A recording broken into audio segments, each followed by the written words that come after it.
Hello everyone, आप सभी का स्वागत है आज की इस वीडियो लेक्चर में। दोस्तों, आज के इस वीडियो लेक्चर में हम लोग पढ़ने वाले हैं बिहार बोर्ड के भौतिकी का जो पहला अध्याय है, प्रकाश का परावर्तन। और उसके इसमें हम लोग इसका ये पहला लेक्चर होने वाला है। धीरे धीरे करके हम लोग सारे चैप्टर को कवर करेंगे और लगभग हर एक डिटेल को हमने कवर करने का इस वीडियो में प्रयास किया है। जो भी हमारा लेक्चर है उसमें हम लोग हर एक छोटे छोटे चीज़ों का ख्याल रखेंगे और उसको एक्सप्लेन करने की कोशिश करेंगे ताकि आप चीज़ों को अच्छे से समझ पाओ। हमारा जो पूरा प्रयास रहेगा कि आप थोड़ा सा टाइम दें और उसमें आपको बेहतर से बेहतर जो है कंटेंट प्रोवाइड कराया जा सके। उम्मीद है आपको वीडियो लेक्चर देखने के बाद सारी चीज़ें जो है वो पूरी तरीके से क्लियर हो जाएंगी और आपको बहुत सारा फ़ायदा होने वाला है। हम लोग शुरुआत जो है कुछ पार्ट्स में डिवाइड किया गया है लेक्चर को। कुछ ऐसे भी सेक्शंस डाले गए हैं जो उन बच्चों के लिए है जो अच्छे से सीखना चाहते हैं, स्पेशली न्यूमेरिकल वाला पार्ट। क्योंकि आप देखोगे कि बिहार बोर्ड में जो एग्ज़ाम है उसमें न्यूमेरिकल पार्ट जो है वो कवर ऑलमोस्ट नहीं रहता है।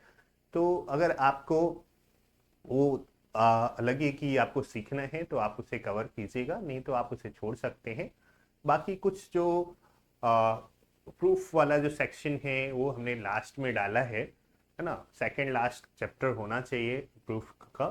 तो हम लोग प्रूफ वाला लास्ट में पढ़ेंगे ताकि आप उसको अच्छे से समझ पाओ, आराम से समझ पाओ, एक समय में आप ध्यान दे के समझ पाओ और आप रिवाइज भी कर पाओ। इसके लिए वो वीडियो जो है सेपरेट डिज़ाइन किया गया है। तो उम्मीद है आपको सारी चीज़ें जो है समझ में आएंगी। अगर आपको कोई भी समस्या होती है तो आप हमें ज़रूर से ज़रूर कमेंट करके हमें बताएं ताकि हम आपको और बेहतर कंटेंट प्रोवाइड करा सकें।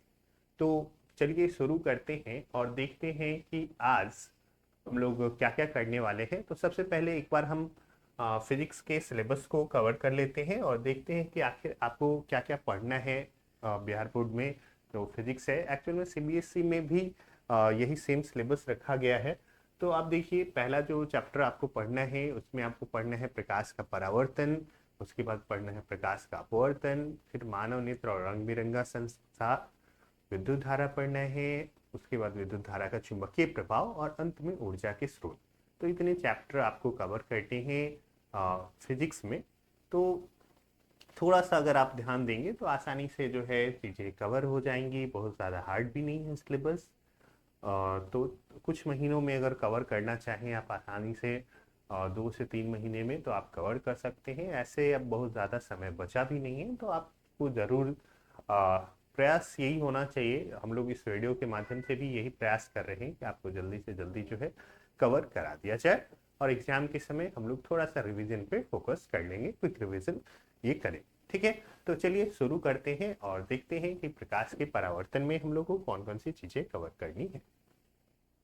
आज के इस लेक्चर में हम लोग पढ़ने वाले हैं प्रकाश के बारे में। आखिर प्रकाश है क्या, प्रकाश स्रोत किसे कहते हैं, प्रदीप या दीप्तमान वस्तुएं किसे कहते हैं, किरण पुंज कितने प्रकार के होते हैं, प्रकाश की दृष्टि से पदार्थ कितने हैं, और प्रकाश का परावर्तन और परावर्तन के नियम। इतनी सारी चीज़ों को हम लोग इस वीडियो में आज के इस लेक्चर में कवर करने वाले हैं। बहुत ही बेसिक चीज़ें हैं और इनके समझने के बाद ही आप चीज़ों को आगे समझ पाओगे, है ना। स्पेशली आप देखोगे कि प्रकाश के परावर्तन का नियम अगर आपको नहीं आता है तो आज आगे के जो आपके टॉपिक्स हैं वो चीज़ें समझ में नहीं आएंगी। तो आपको ध्यान से इन चीज़ों को सीखना है। ठीक है, और थोड़ा सा हम लोग प्रकाश से शुरुआत करने वाले हैं कि प्रकाश है क्या, और उसके बाद हम लोग कंटिन्यू करने वाले हैं। तो चलिए शुरू करते हैं। देखिए, तो आपको एक और चीज़ मैं बता दूं कि हम लोग इसी चैनल पे आपको बिहार बोर्ड से कि बायोलॉजी जो सेक्शन है, बायोलॉजी जो बुक है, उसका भी आपको पूरा लेक्चर सीरीज प्रोवाइड कराया जाने वाला है। तो आपसे ये अनुरोध है कि आप इस चैनल को सब्सक्राइब कर लें और बेल आइकन प्रेस कर लें ताकि आपको हमारे आने वाले वीडियोस जो हैं वो भी मिलते रहें और जल्द ही जल्द वो भी वीडियोस आपको प्रोवाइड हो जाएंगे। ठीक है, हमारा सारा जो कंटेंट है ऑलमोस्ट तैयार हो चुका है और बस हमें आपको बस पढ़ाना है। तो आप जरूर से जरूर इस चैनल को सब्सक्राइब करें, अपने दोस्तों को भी बताएं ताकि वो भी इससे फ़ायदा ले सकें। चलिए शुरू करते हैं और देखते हैं हमारा आज का लेक्चर। देखिए, तो सबसे पहला टॉपिक जो है हम लोग को ये कवर करना है कि प्रकाश है क्या। तो प्रकाश ऊर्जा का एक रूप है ना। हमारे पास ऊर्जा विभिन्न हमारे आसपास में जो है ऊर्जा कई प्रकार की पाई जाती है। ऊर्जा आप अगर आपने पढ़ा होगा तो कार्य करने की क्षमता को हम लोग ऊर्जा कहते हैं। हालांकि बेसिकली दो ही टाइप होती हैं ऊर्जा की, एक गतिज ऊर्जा है और एक स्थितिज ऊर्जा है। और स्थितिज ऊर्जा कई प्रकार की होती है। हमारे पास रासायनिक ऊर्जा है, विद्युत ऊर्जा है या अनेक प्रकार की ऊर्जाएं हैं। ठीक है, तो प्रकाश भी ऊर्जा का एक रूप माना गया है और इसकी सहायता से हम लोग क्या करते हैं, चीजों को देखते हैं। या फिर ऐसे भी कह सकते हैं, बहुत सारे बुक में डेफिनेशन जो है वो अलग अलग प्रकार का आपको मिल सकता है कि प्रकाश ऊर्जा का एक रूप है जिसके द्वारा हम लोग चीजों को देखते हैं या जिससे हमारे आंखों पे देखने की अनुभूति उत्पन्न होती है ना। इस चीज को अब तो डेफिनेशन आप अपने बुक के हिसाब से कवर कर सकते हो, ये भी यूज कर सकते हो, इसमें कोई मैं से आपसे ये डेफिनेशन पूछा नहीं जाएगा। तो एक बेसिक आइडिया के लिए हमने ये रखा है।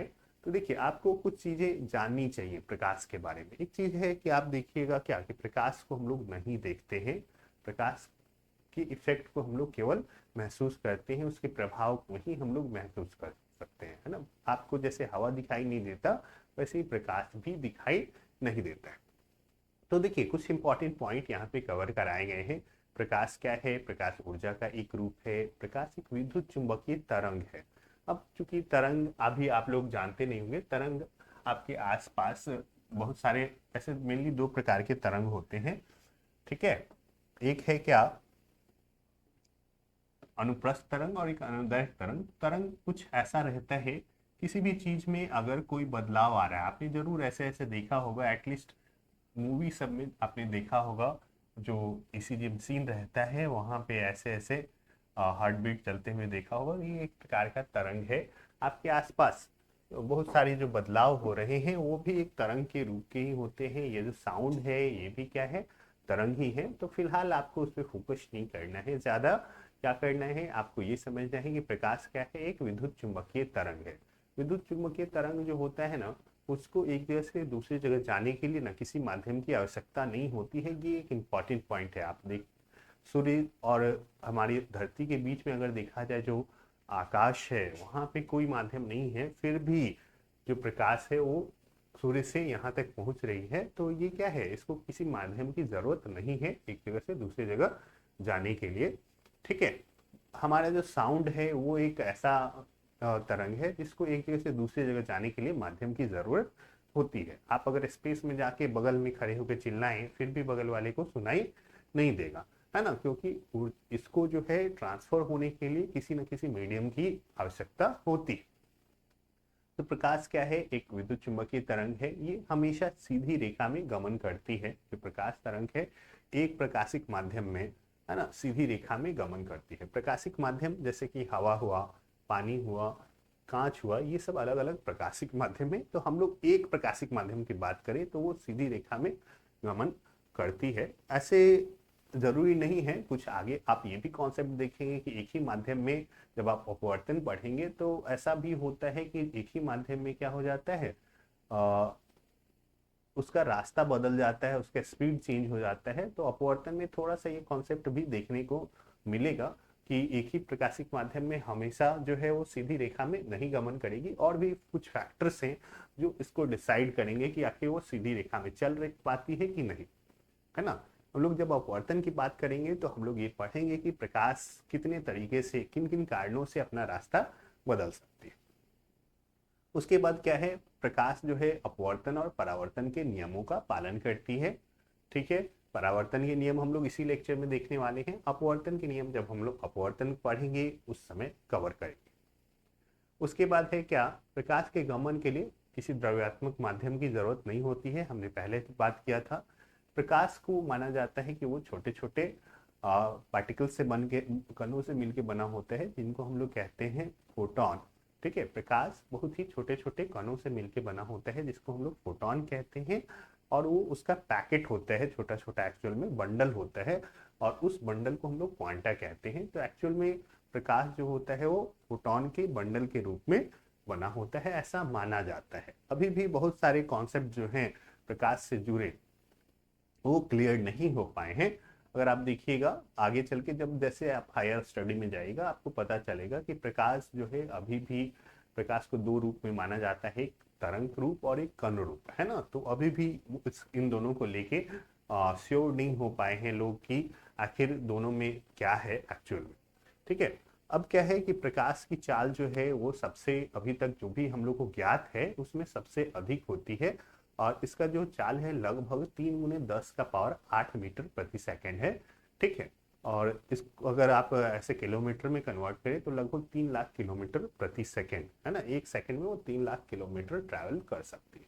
हालांकि जो एक्चुअल स्पीड है वो थोड़ा सा कम है, यहाँ पे है 2,99,000 समथिंग है। आप देख सकते हैं ये एक्चुअल हमारा जो है लाइट का स्पीड है, जिसको हम लोग नियरली 3 × 10⁸ मीटर पर सेकेंड कवर मतलब कर देते हैं, कन्वर्ट करके यूज करते हैं। अलग अलग माध्यम में आप जाओगे, ये जो स्पीड है ये निर्वात में है, और निर्वात से थोड़ा सा कम ही हवा में रहता है, तो दोनों को लगभग समान माना जाता है। तो निर्वात और हवा दोनों में जो स्पीड है प्रकाश का, है ना, वो है 3 × 10⁸ मीटर प्रति सेकेंड। ठीक है, तो इतनी सारी चीजें आपको पता होनी चाहिए प्रकाश के बारे में। ठीक है, और अब हम लोग आगे बढ़ते हैं और देखते हैं कुछ और भी टॉपिक्स। अब है आपको पढ़ना प्रकाश स्रोत किसे कहते हैं। तो प्रकाश स्रोत किसे कहते हैं, तो जिस वस्तु से प्रकाश निकलता है उसको प्रकाश स्रोत कहेंगे, है ना। आपके आसपास जो है बहुत सारी चीजें हैं जिससे प्रकाश उत्पन्न होती है। इस प्राकृतिक प्रकाश स्रोत है सूर्य, तारे, है ना, जो प्रकृति द्वारा बनाए गए हैं वो प्राकृतिक प्रकाश स्रोत है। कुछ मानव ने भी निर्मित किया है जिसको हम लोग मानव निर्मित प्रकाश स्रोत कहते हैं, जैसे बिजली का जलता हुआ बल्ब या ट्यूब, मोमबत्ती, लालटेन, लैंप, दिया, ये सब क्या है, मानव निर्मित प्रकाश स्रोत है ना। तो प्रकाश स्रोत के दो वर्ग हैं, प्राकृतिक प्रकाश स्रोत और मानव निर्मित प्रकाश स्रोत। ये बहुत ही बेसिक चीजें हैं, तो मैं इसको जल्दी जल्दी स्किप कर दे रहा हूँ। और इसके बाद हम लोग को पढ़ना है प्रदीप्त या दीप्तिमान वस्तुएं किसे कहती हैं। तो वैसी वस्तुएं जो स्वयं प्रकाश उत्सर्जित करती हैं उन्हें हम लोग कहते हैं प्रदीप्त या दीप्तिमान वस्तुएं।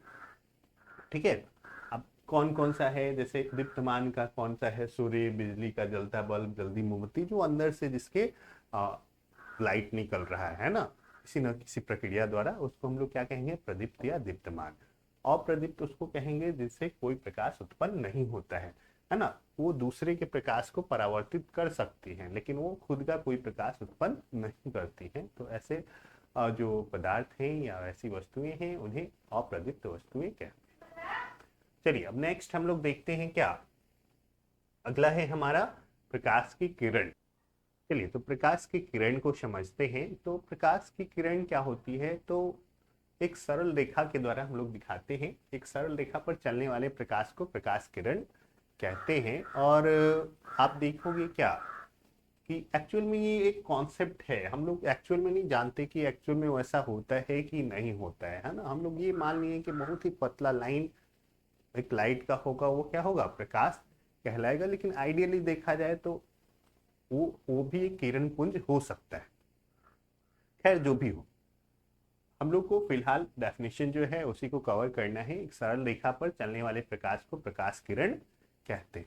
अब क्या है किरण पुंज, किरणों के समूह को हम लोग किरण पुंज कहते हैं। और ये होते हैं कितने प्रकार के, किरणों के समूह, बहुत सारी किरणें हैं इसमें देख सकते हो आप, है ना। इसके समूह को हम लोग क्या कहेंगे, किरण पुंज कहेंगे। कितने प्रकार की हैं, तो ये 3 प्रकार की हैं, अपसारी, समांतर और अभिसारी। अपसारी किरण पुंज किसे कहेंगे, तो वैसा किरण पुंज जिनमें किरणें किसी एक बिंदु से निकलती हुई प्रतीत होती है ना, फैलती हुई प्रतीत होती है, उसे क्या कहेंगे, अपसारी किरण पुंज कहेंगे, है ना। वैसा किरण पुंज जिनमें किरणें एक निश्चित बिंदु से निकलती हुई प्रतीत या फैलती हुई प्रतीत होती है, उसे हम लोग अपसारी किरण पुंज कहेंगे। और अभिसारी किसको कहेंगे, वैसा किरण पुंज जिनमें किरणें क्या होती है, एक बिंदु पे मिलती हुई प्रतीत होती है, उनको कहते हैं हम लोग अभिसारी किरण पुंज। और जो तीसरा प्रकार है समांतर किरणपुंज, उसमें क्या होता है कि वैसा किरणपुंज जिनमें किरणें एक दूसरे के समांतर होती है उनको हम लोग कहते हैं समांतर किरण। ठीक है, तो आप देख सकते हो आसानी से कि इस प्रकार से हम लोग ड्रॉ करते हैं इनको। ठीक है, तो ये कोई बड़ी चीज है नहीं, आप आराम से कवर कर लेंगे एक बार में। आई थिंक आप चाहो तो कवर कर सकते हो। पहला ऐसे भी लेक्चर जो है ज़्यादातर बेसिक का ही होने वाला है, तो बहुत ज़्यादा आपको समस्या नहीं आएगी समझने में, मैं ये समझता हूँ। ठीक है, तो अब देखिए प्रकाश की दृष्टि से पदार्थ कितने प्रकार के होते हैं, तो आप देखेंगे कि बेसिकली 3 प्रकार के पदार्थ हैं। एक है पारदर्शी, एक होता है अपारदर्शी और तीसरा होता है पारभासी।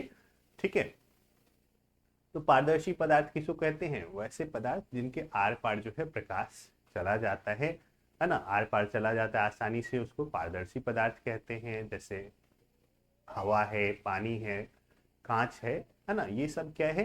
पारदर्शी पदार्थ है या पारदर्शी माध्यम है, ऐसा भी कह सकते हैं हम लोग। ठीक है, अपारदर्शी उसको कहते हैं जिसके आर पार जो है प्रकाश नहीं जाता है, उनको अपारदर्शी कहा जाता है। लकड़ी, लोहा, पत्थर, अलकतरा, पेंट, धातु का प्लेट, ये सब क्या है? अपारदर्शी है। पारभासी पदार्थ वैसे ही पदार्थ को कहा जाता है जो अपने से होकर प्रकाश के केवल कुछ अंश को ही जाने देते हैं, उनको हम लोग कहते हैं पारभासी पदार्थ।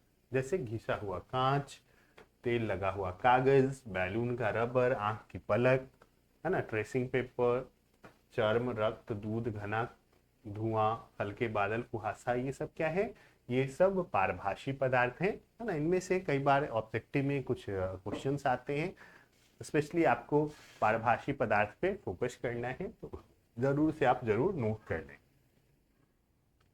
अब प्रकाश का परावर्तन किसे कहते हैं? तो प्रकाश जब किसी वस्तु से टकरा के उसी माध्यम में वापस लौट जाती है तो उसको हम लोग कहते हैं प्रकाश का परावर्तन, है ना। प्रकाश जब किसी वस्तु से टकरा के उसी माध्यम में वापस जाती है तो उसको हम लोग कहते हैं प्रकाश का परावर्तन। तो प्रकाश का परावर्तन जो है ना, वो 2 प्रकार का होता है। एक होता है क्या? नियमित और एक अनियमित।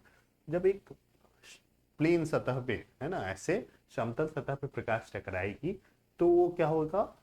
जो आपतित किरण है और परावर्तित जो किरण पुंज है, दोनों क्या रहेगा? ये इसमें जो परावर्तित किरण पुंज है वो भी समांतर रहेगा, आपतित भी समांतर है एक दूसरे के और परावर्तित भी है ना। यहाँ पे जो अनियमित परावर्तन है उसमें आपतित किरण तो समानांतर है लेकिन परावर्तित जो है वो समानांतर नहीं है ना। तो इसको अनियमित परावर्तन के कहेंगे। और देखिएगा क्या कि केवल नियमित परावर्तन से ही, प्रकाश के नियमित परावर्तन से ही क्या होता है? प्रतिबिंब का निर्माण होता है। ये आगे चल के हम लोग देखेंगे, आपको ऐसे कॉन्सेप्ट के लिए मैं बता दे रहा हूँ कि प्रकाश के नियमित परावर्तन के कारण ही क्या होगा? किरण पुंज का प्रतिबिंब का निर्माण होगा। अनियमित जो परावर्तन होता है तो उससे जो है प्रतिबिंब का निर्माण नहीं होता है। ठीक है, चलिए आगे बढ़ते हैं और देखते हैं प्रकाश के परावर्तन से जुड़े विभिन्न पदों को। तो देखेंगे क्या,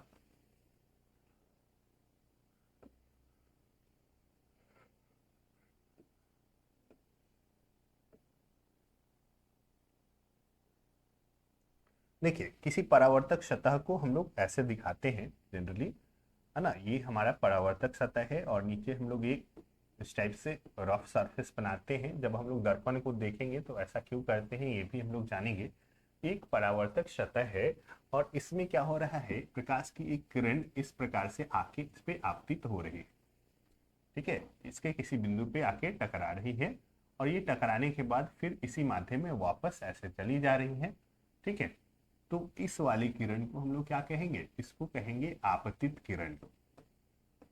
ठीक है, वैसी किरण जो क्या होती है?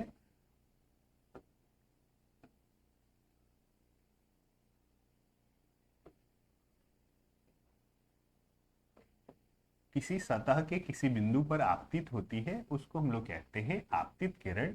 और जो किरण उस सतह से टकरा के वापस जाती है उसको हम लोग कहते हैं परावर्तित किरण।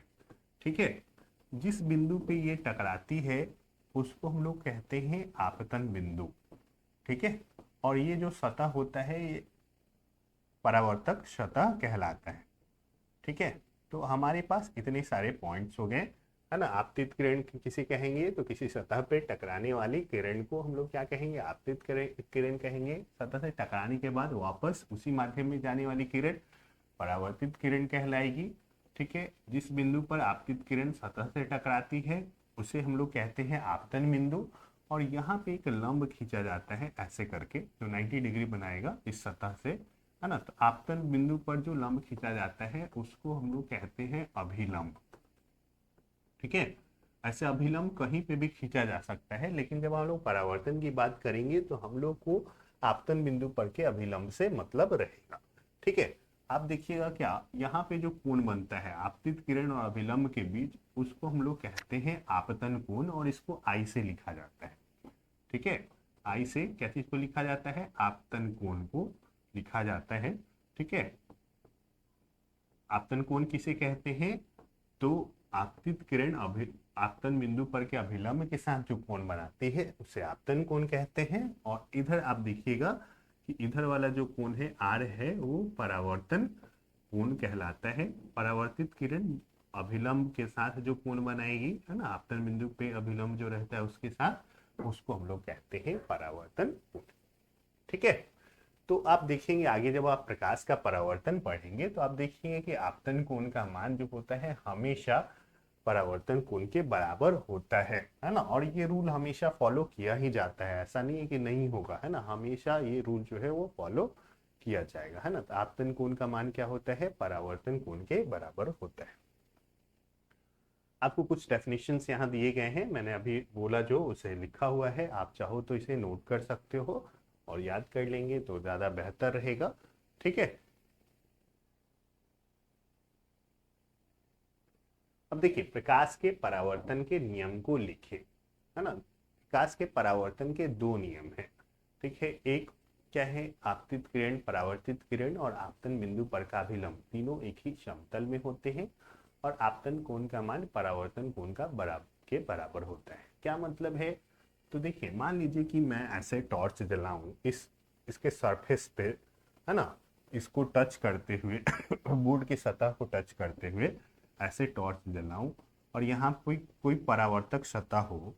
ठीक है, तो हमेशा ऐसा होगा कि जो लाइट होगी ना, वो क्या होगी कि इसी बोर्ड के सतह से को छूती हुई इधर जाएगी। ऐसा कभी नहीं होगा कि मैंने जो लाइट है वो जलाया है इसकी सतह के छूते हुए और वो लाइट जो है बाहर की ओर निकल जाए या अंदर चला जाए, ऐसा कभी नहीं होगा। तो ये वाला लाइन और ये आपतित किरण और परावर्तित किरण और ये जो अभिलंब होगा वो भी क्या होगा, तीनों एक ही तल में होगा, मतलब इसकी सतह पे होगा, जो भी सरफेस है उसकी सतह में होगा। तो इसी को हम लोग क्या कहते हैं कि आपतित किरण, परावर्तित किरण और आपतन बिंदु पर का अभिलंब जो होते हैं तीनों एक ही समतल में होते हैं।